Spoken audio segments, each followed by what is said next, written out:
Assalamualaikum warahmatullahi wabarakatuh.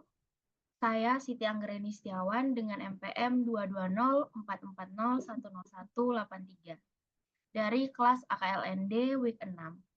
Di sini saya akan memaparkan tugas individu yaitu mempresentasikan analisis kebijakan luar negeri dengan topik menganalisis kebijakan luar negeri mengenai perdagangan senjata antara Rusia dan juga China. Nanti ada 4 yang akan saya paparkan. Yang pertama adalah latar belakang, yang kedua ada rumusan masalah, yang berikutnya ada kerangka teori, dan yang terakhir ada argumentasi utama. Baik, yang pertama di sini ada latar belakang.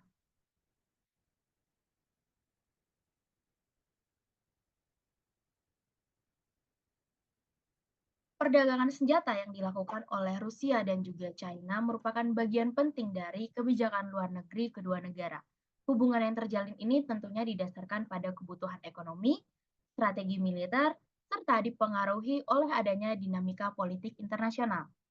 Kerjasama perdagangan senjata yang dilakukan kedua negara ini tentu tidak sempurnanya berjalan mulus atau lancar. Berbagai masalah muncul lalu menimbulkan konflik mengenai hak kekayaan intelektual dan juga perebutan pasar yang kemudian menyebabkan terjadinya naik turun harga atau volume pasar perdagangan senjata dari kedua negara tersebut.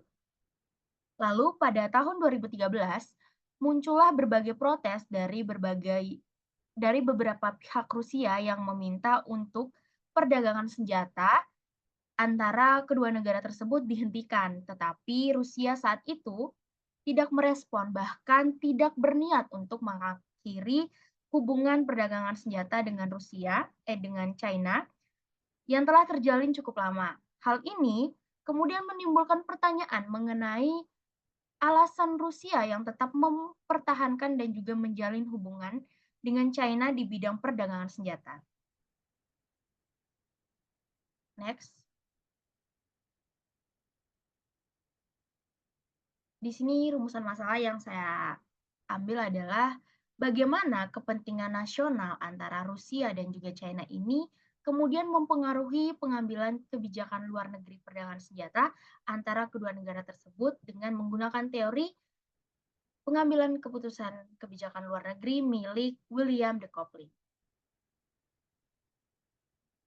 Ada kerangka teori di sini, seperti yang saya katakan sebelumnya, yaitu saya mengambil teori dari pengambilan keputusan luar negeri dari William de Copley.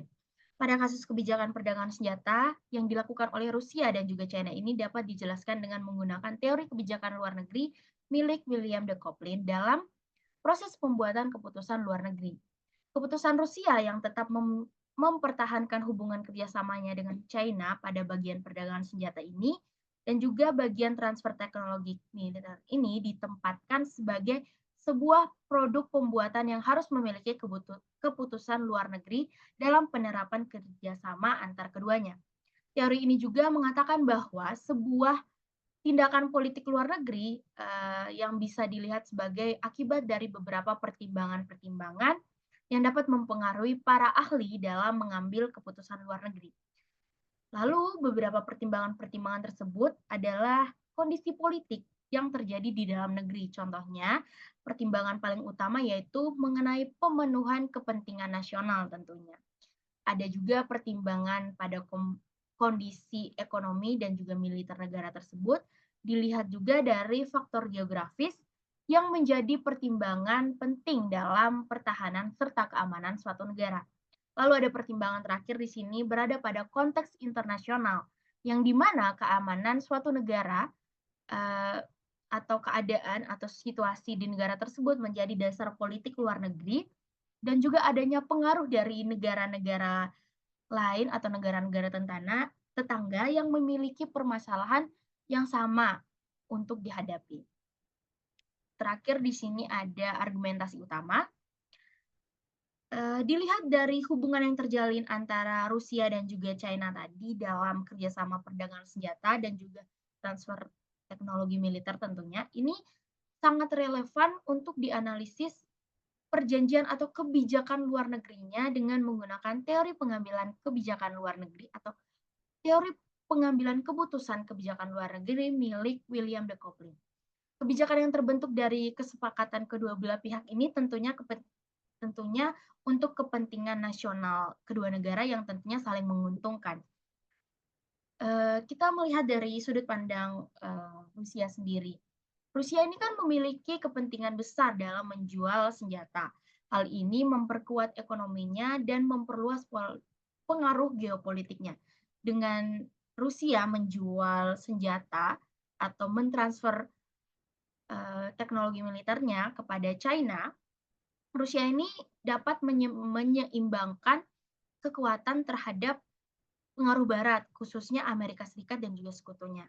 Lalu jika kita melihat dari sudut pandang China, China di sini memiliki kepentingan untuk memperkuat militernya melalui pembelian senjata canggih dari Rusia.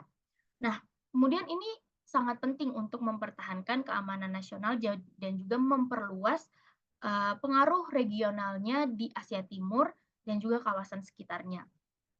Kesimpulan yang dapat saya ambil dari analisis kebijakan luar negeri, mengenai perdagangan senjata antara Rusia dan juga China ini adalah, mereka melakukan hubungan, kerjasama ini tentu, eee, untuk, mencapai kepentingan nasional dan juga, kerjasama ini pastinya saling menguntungkan. Baik, sekian presentasi dari saya, lebih dan kurangnya saya mohon maaf. Terima kasih.